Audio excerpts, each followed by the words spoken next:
Well, hello everybody. Well, you know what it is. It's time for the weekend video. Get ready.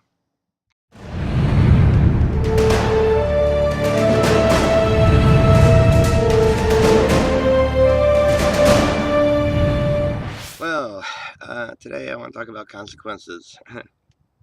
um, I've heard this many times in many places whenever we bring up that Paul said that the law was abolished. That means it's no longer in effect. A very common reaction is, what?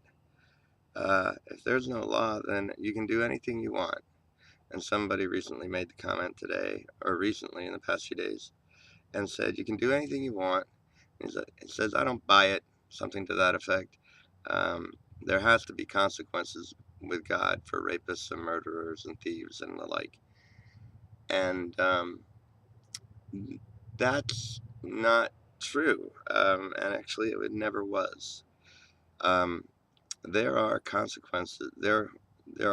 Were consequences with God regarding sin, and those consequences were uh, rendered at the cross. God dealt with sin, and sin met its final consequence, and that was in the body of Christ on the cross, and it was destroyed, and it was taken away.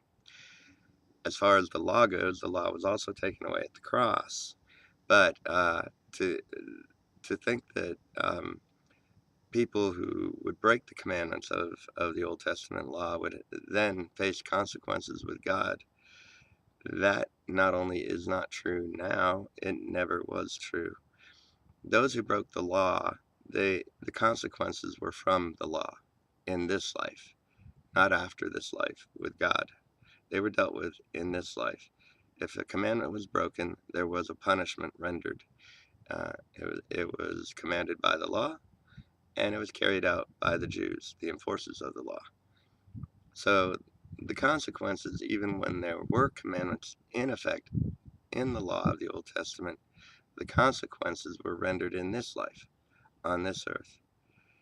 The consequence of sin, that is a consequence to deal that from God, and God handled those consequences through His Son Jesus Christ, and sin was taken away. There is no sin. In the process of that cross and Christ's resurrection, all who were imputed with the sin of Adam in the first Adam were raised to life in Jesus Christ, equal with Him, incorruptible. Sin no longer affects humanity whatsoever. And so God does not have to deal with sin ever again. It's been dealt with only once. There is no consequence for sin when it comes to God. There is no coming judgment, and certainly not for the misdeeds in this life. The misdeeds in this life are usually met with consequences in this life. Anyway, just wanted to explain the difference between consequences of the law and consequence with God, or the consequences of sin and God. It's revolutionary, but have a revolutionary week.